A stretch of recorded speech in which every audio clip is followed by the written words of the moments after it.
Hello everyone.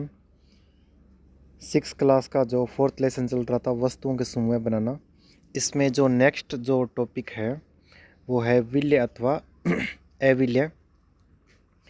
विल्य से मतलब है कि जो पदार्थ किसके अंदर किसी भी अन्य पदार्थ के अंदर क्या उसके घुल के वो विल्य पदार्थ होते हैं, और जो पदार्थ अन्य पदार्थ में घुल नहीं सकते वो क्या कहलाते हैं, अविल्य पदार्थ कहलाते हैं। तो आगे पढ़ते हैं कि इसमें क्या लिखा हुआ है कि कुछ ठोस पदार्थ जैसे चीनी, नमक, चौक पाउडर, बालू तथा लकड़ी के बुरादे के नमूने एकत्र कीजिए। कांच के गिलास लीजिए। प्रत्येक गिलास के लगभग 2/3 भाग में जल भरिए। पहले गिलास में कुछ मात्रा में चम्मच भरकर चीनी डालनी है, दूसरे में नमक। इस प्रकार शेष गिलासों में अन्य पदार्थ मिलाइए। जो हमने पदार्थ लिए हैं उन पदार्थों को क्या करेंगे, एक गिलास में पानी लेकर सभी के लिए अलग अलग, जैसे चीनी के लिए अलग, नमक के लिए अलग, चौक के बुरादे के लिए अलग, मिट्टी के लिए अलग, इस प्रकार से हम अलग अलग गिलास लेंगे और उन अलग अलग गिलासों के अंदर अलग अलग पदार्थ डालेंगे। डालने के बाद हम देखते हैं कि कौन से पदार्थ के अंदर कौन सा पदार्थ घुल जाता है। तो जो पदार्थ जल के अंदर घुल जाता है वो क्या कहलाता है, विल्य पदार्थ कहलाता है, और जो नहीं घुलता वो क्या कहलाता है, अविल्य पदार्थ कहलाता है। प्रत्येक गिलास की अंतर्वस्तु को चम्मच से विलोडित कीजिए, धीरे धीरे हिलाना है। कुछ मिनट तक परीक्षण कीजिए और पता लगाइए कि जल में मिलाए गए पदार्थों का क्या होता है। अपने परीक्षणों को सारणी 4.3 में दर्शाए अनुसार नोट कीजिए कि कुछ ऐसे पदार्थ होते हैं कि जो घुल जाते हैं और कुछ ऐसे होते हैं नहीं घुलते।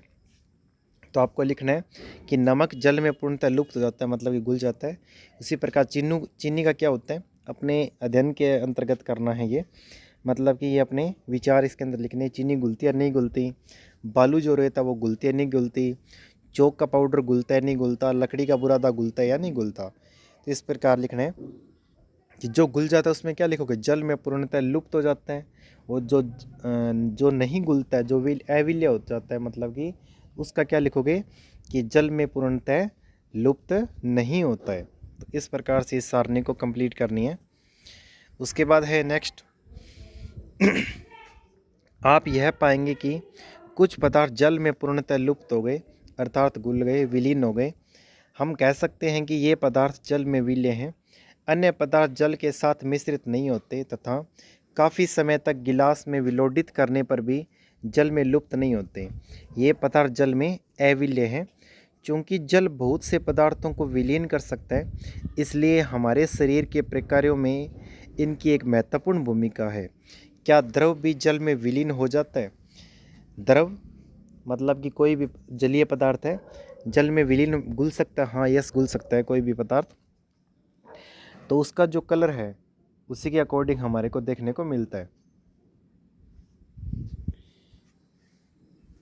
इसके बाद है क्रियाकलाप 5। सिरका, नींबू का रस, सरसों का तेल अथवा नारियल का तेल, मिट्टी का तेल अथवा अन्य किसी द्रव के नमूने एकत्र कीजिए। कांच का एक गिलास लीजिए,